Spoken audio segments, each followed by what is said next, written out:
All right, and it is my privilege to invite Saleha Mohsin of Bloomberg, and we have David O'Sullivan of the European Union, and Daniel Tannebaum, a partner at Oliver Wyman and senior fellow at the Atlantic Council.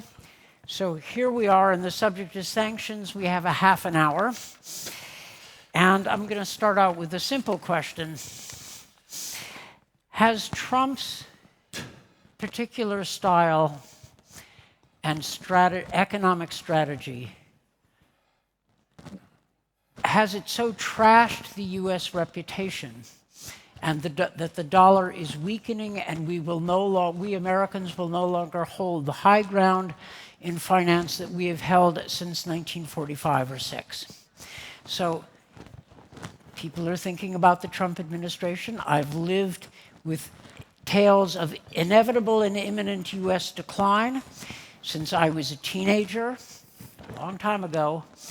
But this time, is there more of a basis? So I'm throwing that to you because you've written about it before, and I suspect you have thoughts. That's a spicy question. It's after lunch, so if we don't wake people up, what are we doing here? That's true. Look, the U.S. dollar has been at its peak position for decades, and it took several decades for it to gather that strength. Any change in an empire is slow. It's almost glacially slow, and you don't know when the shift happens until it's been a couple of years and you look back at a point a couple of years ago, a decade ago, and think, oh, that was the moment. So we won't really know for a little while. In the immediate term, looking at it, I'm with Bloomberg, so looking at it just from the sheer immediate markets perspective, the dire predictions after April 2nd, when the near universal tariffs came down, those really haven't come through. The dollar correction has been orderly. Corporate earnings are fine. We have tariff receipts are with the plus sign. I think it's around 400 billion. There's minimal signs of recession right now. But that is, of course, just the market's perspective view. There's a longer-term picture to look at, and that is the key pillars of what makes the dollar the world's reserve asset. Now, there's things like the fact that the U.S. is the world's largest economy by far. You have to take numbers 2, 3, and 4, put them together, and then you can get past the U.S. So that's how deeply entrenched the U.S.'s dollar status is. That's not going anywhere. There's other things that are looking shaky. Rule of law, free and fair elections, having independent agency, an independent central bank, those are all key pillars that make investors want to look at the dollar as a safe haven, even in times of turmoil like the global financial crisis, which was brewed in America, but still the world was piling money into the US for safety. Those pillars are looking shaky. Rule of law, we're seeing Trump using the government to go after his opposition. The most recent example we can point to is James Comey. We are seeing attempts to make the Federal Reserve less independent. The president has a lot to say on monetary policy, and he is attempting to shape the Federal Reserve's Board of Governors and rate-setting committee in an image that gives him the rate policy that he wants. We're seeing, even today, the big news out of the Washington Bureau for Bloomberg is that there's a shutdown looming tonight, maybe. We were just in the green room saying we wonder if FAA will be paid tonight to work when we're landing back in Washington or tomorrow. Fingers crossed. Fingers crossed. All of those things are really bad for the dollar's role as a reserve asset, but those are internal threats. So I think it's the internal threats from deep partisan divide, not necessarily Trump, but deep partisan divide that is making it hard to rein in the deficit and avert shutdowns or even the threat of shutdowns and maintain the sanctity of the Federal Reserve, things like that. That is more of a threat than anything that could come from abroad. I'm old enough to have remembered periods in which America's inevitable decline was upon us, and it turned out not to be so. I've got a long list, but I can't refute any of the individual items that you cited. Now, to continue this in this cheerful note, David, you have had the pleasure and privilege of working with the Trump administration, and before that, the Biden administration, on coordinating sanctions policy. Sanctions are a key in our policy of pushing back and contending with Putin's aggression against Ukraine, but it's broader than that. It's a tool of choice, and I would throw in addition to sanctions, classically, I would throw in tariffs and other forms of economic pressure, economic statecraft, as we call it at the Atlantic Council. So, at the risk of putting you on the spot unfairly, but you signed up for this panel, on the record and live, how is it working with the Trump administration now on coordinating sanctions when so much is in turmoil in general and specifically with respect to US-EU economic relations? How's it going? How are you coping? Well, I think it's going much better. I mean, obviously there was a period in the early stages of this administration where a lot of the effort was going into trying to negotiate a peace settlement, trying to persuade Putin, trying to talk to everyone else. I think that unfortunately has failed, not through any blame on President Trump, but for the very obvious reason that President Putin doesn't want peace at the moment. Not interested in it. He believes it's more interesting for him to continue. So I think we have seen a return in the administration to talking about how to pressure Trump, how to pressure Putin, and how to. And in that we've had the discussions about sanctions, about the use of the frozen assets, about tariffs or about other means of economic pressure, as you say, particularly on the revenue side, which I think we all agree is very important to try and hit even more effectively than we have the Russian revenue on oil. I note that President Trump called on President Erdogan to stop buying Russian oil.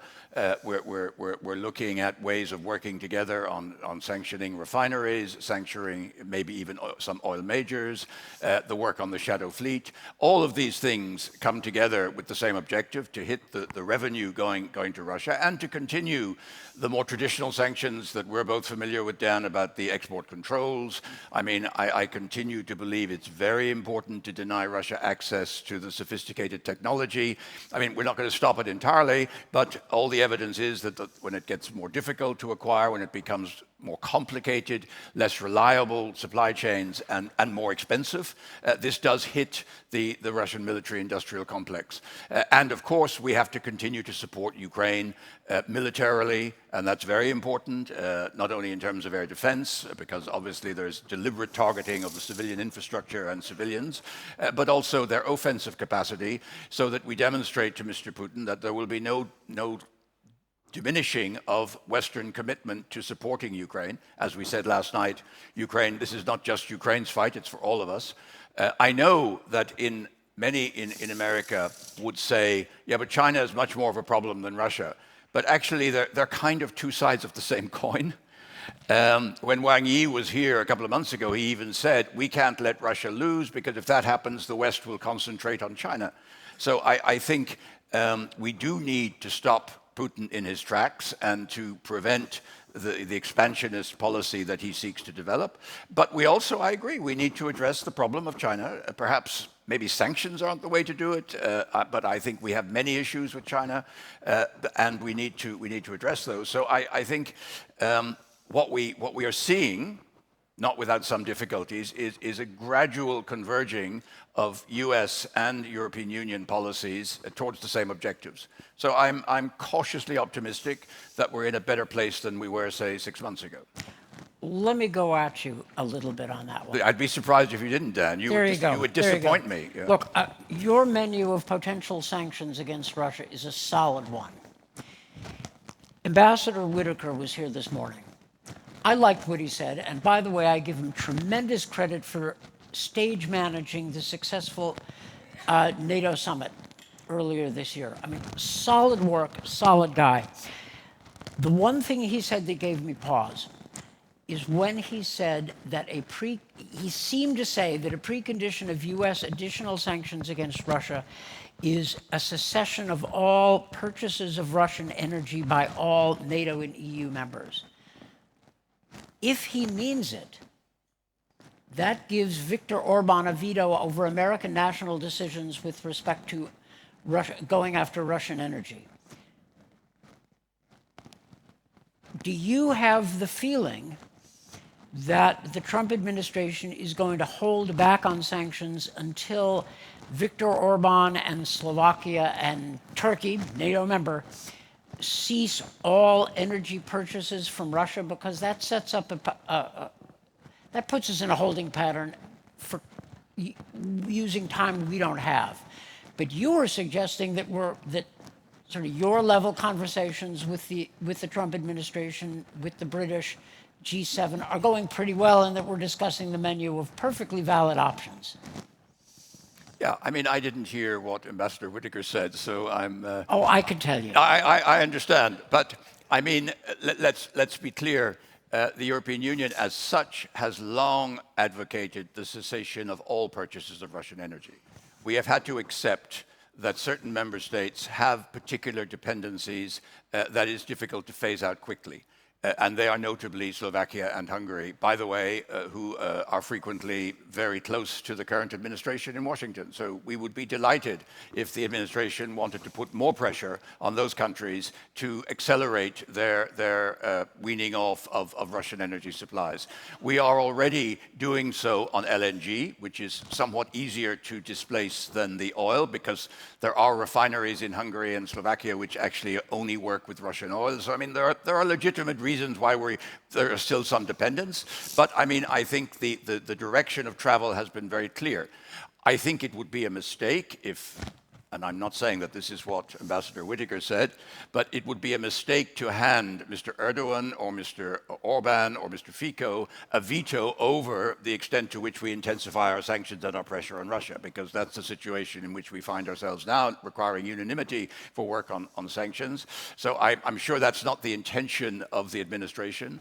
I can understand that it's great that there would be pressure from Washington to accelerate the cessation of any purchases of Russian energy by NATO members or by partners. I think that's something we would welcome. The European Union would applaud that. We are indeed working in that direction and have been working in that direction since the very beginning. So I think that pressure is welcome.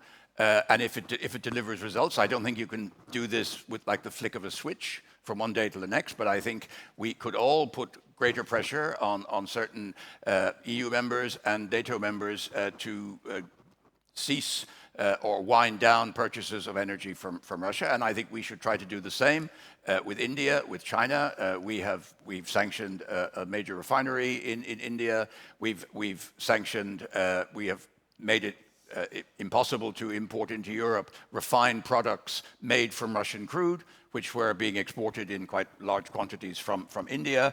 So, I mean, I think there are many ways to come at this problem of the revenue, not just tariffs. I think there are also traditional sanctions that can be used, and we can use the additional assets, the frozen assets, to provide greater military assistance to Ukraine, because we should not lose sight of the fact that what's happening on the battlefield is also important. Dan, you have been consistent and prolific on your recommendations to the Trump administration to increase the economic pressure on Russia. And you have also suggested a number of ways to do so this over the last couple of years. And some of those ways have been picked up by the EU. Maybe because you said them, maybe just those ideas are around, but nice work. You know, it's good when you don't have to be ashamed of your previous posts on X. Solid. What's on your menu now? And what are the best tools we have for squeezing the Russian economy? Because I don't know, I can't judge the battlefield, but I don't want to suggest that time is on Ukraine's side, nor do I want to suggest that Putin's economy is invulnerable. What's your list? Well, and appreciate your likes on on X, formerly Twitter. I mean, one, I think what is not on the list is tariffs. Let's be very clear that tariffs are not a real practical strategy of curtailing Russian energy purchases. I think you were in the room when the president called in to declare his proposal of 100% tariff that should be shared by G7 countries on purchases from India and China due to their purchase of Russian oil. None of that money was destined for Ukraine, by the way. If it was, you may actually see a different response if the funds that were going to come in for tariffs would have been bound for Ukraine. There's additional secondary sanctions that could be imposed by the US. I mean, let's also be clear, the president has applied a grand total of 0 new sanctions on Russia since he's taken office again in January. None. There have been more members of the ICC designated than anyone related to Russia's invasion of Ukraine. Let that sink in for a moment. The bar is pretty low. We need to see any action, frankly. There's been a package of shadow fleet designations that the president's been ready to sign for months. He won't sign it. The Senate has legislation that I think is now up to 90 senators that are supporting. They won't pass it without Trump's sign. We need just to see any tangible action beyond the president's disapproval that he shares in pool sprays as he's coming and going from Air Force One. We haven't seen it yet. And that does let our European allies, our British allies, and certainly Ukraine, leave them holding the bag because the US is just using words and not necessarily actions. What I liked earlier, I said that Ambassador Whitaker did a solid job of preparing the NATO summit. And the way he did it was to take Trump's push on the Europeans and then manage to get President Trump to take yes for an answer. The US won the argument about European defense spending, and the Europeans acknowledged it. And then instead of moving the goalposts, Whitaker said, take the win. And that was a solid summit. President Trump was more positive about NATO in Europe than I have ever heard him. If that could be replicated with respect to the EU, and we will hear our ambassador to the European Union soon, or with respect to sanctions on Russia, that would be a good day. Here's a question for you, Dan. Back in the day, the Republicans leaned on the Obama administration very hard to increase pressure on Iran. And they passed legislation that would impose crippling sanctions against EU banks if they didn't drop to 0 their imports of Iranian oil, which would have been, let us say, impractical. But at the last minute, they worked out a compromise that if purchasers of Iranian oil reduce the purchases every 6 months, these would be waived. And the Chinese and the Indians screamed and yelled and protested and then did it. They dropped their purchases. And the result was considerable pressure on Iran. I know you said that tariffs don't work, and the Graham-Blumenthal bill that has, you said, up to 90 senators supporting it is, 500% tariffs? Anyway, prohibitive tariffs for anybody that buys Russian oil. Could you fix that legislation with a similar carve-out for significant reductions every 6 months? Would that work? And then might that be enough to convince the Trump administration to take that and then start imposing more sanctions on Russia itself? The other thing I'd add, Dan, that you didn't add that worked in concert with this is the US in 2005 began incrementally imposing significant economic fines on large European banks for historical sanctions violations, ultimately upwards of $19 billion.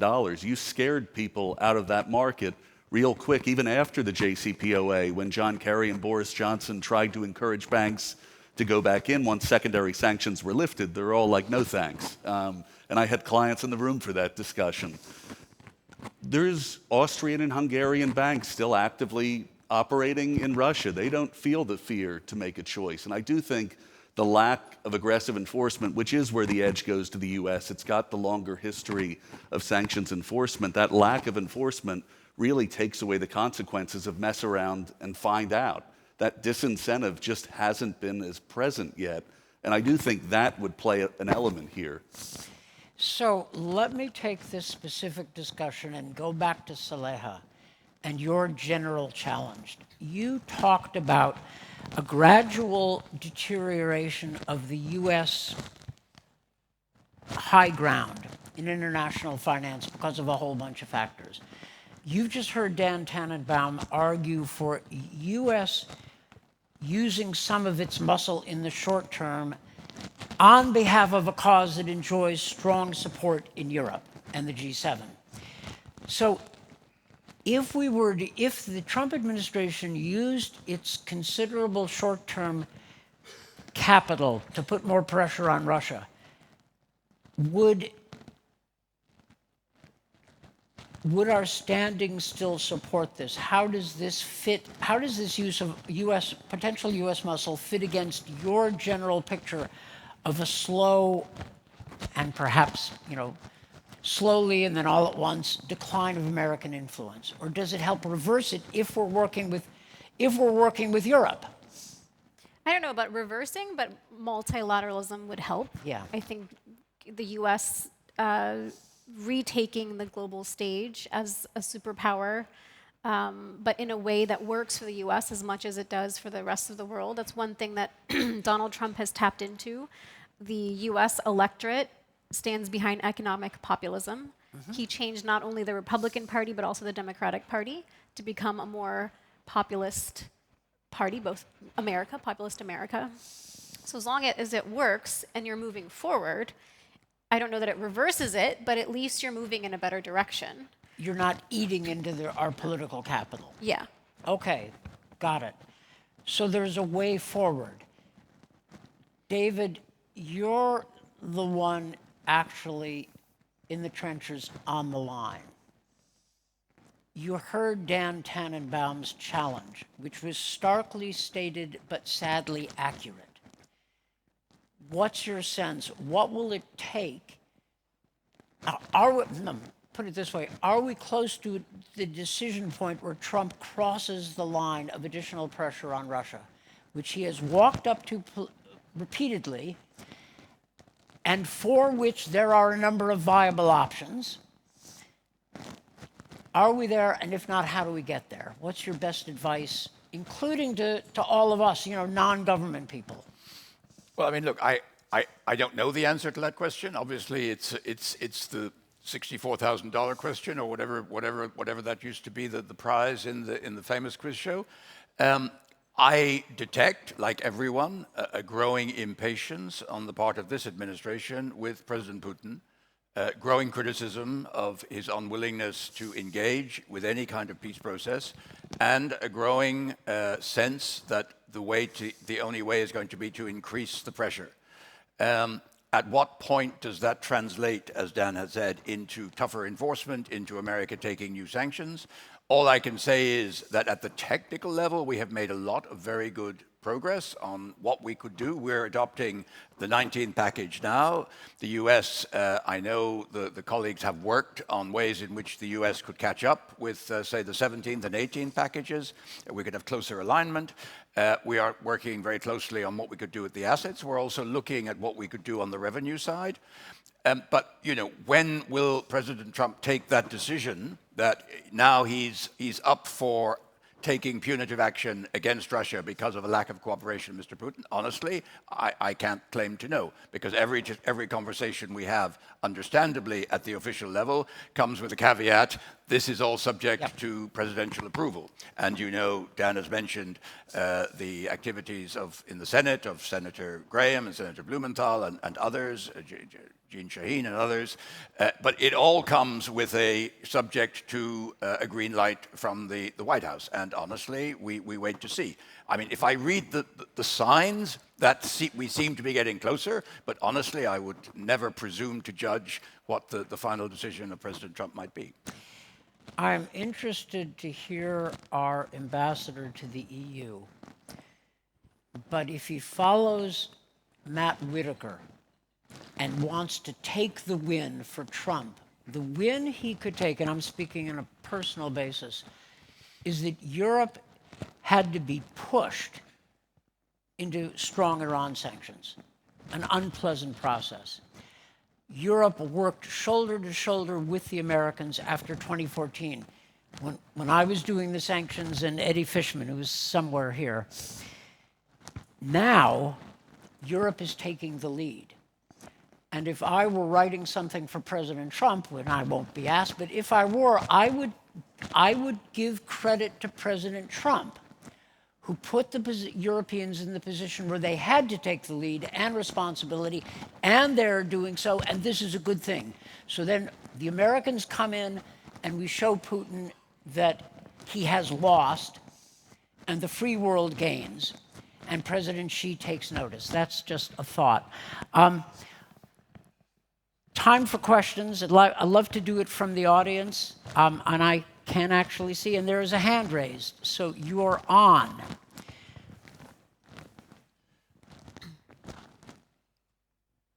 Thank you very much. My name is Sabine Conrad from the law firm Aurelius Cotter. This may be a too specific question for this panel, so please, if so, tell me.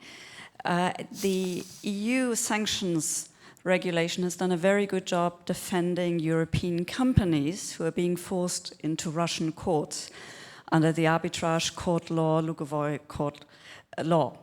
Now, since April, it's not just Russian companies, but the Russian Federation itself going against EU companies, and they have imposed penalties as of 2 weeks ago in excess of 20 billion, billion with a B, euros. Are there intentions by the EU to amend the regulation to encompass, to clarify that also the Russian Federation itself is caught? Thank you. You catch me off guard. I can't answer that as clearly as you would like. It is always our intention to provide the maximum legal protection for legitimate companies, for legitimate European companies' interests faced with threats from either the arbitration system in Russia or indeed the state. But I honestly can't give you a precise answer now. Happy to check into it and come back to you. Okay. Jan, is that you? Hello, Jan Ružička from PPF Czech Republic Private Equity that used to be very active in Russia, not anymore. I would like to reiterate what Dan said on, I would say, Europeans being active in Russia. And actually, from my perspective, we were in Russia, we took a hit, Mr. Putin stole $1 billion from us, but it was easy for us to leave Russia because we are a family-owned company, no fiduciary duty to shareholders. And certain banks that are publicly traded are in Russia and they have a profitable subsidiary there. It would be actually felony from perspective of shareholders, some of them Americans, if they would kill the institution. And from this perspective, we as a financial sector, we would love having more clarity on sanctions. And certain banks in private conversation told me, hey, if somebody would really give a clear instruction, it would be easier for us as board members, because then, you know, it's easy to sell. But now, basically, this muddy waters, if you are publicly traded, you cannot do much. I mean, just to pick up on that point, I think the bigger concern, even putting aside the fiduciary obligations of boards, is the lack of concern of how easy it could be to be on the wrong side of these sanctions. The law says we can be there, great. But does that mean you're taking a chance with your business downstream? And I think that's where the lack of meaningful enforcement from a US perspective post-2019 creates that abyss. Banks have short memories. I work in the compliance space. They need constant reminders of what happens when these things can go wrong. And I do think that has led to some of the situations where the banks won't leave, even to the point where I'm having discussions with some you may be talking about saying, we'll wait it out. Maybe we'll be okay in the end. I mean, that is the dilemma that firms are facing absent clear guidance. Okay. We are out of time. this conference has shown admirable fidelity to its own schedule, and I will not be the one to break it. Thank you very much. And thank you all for listening and for the good questions.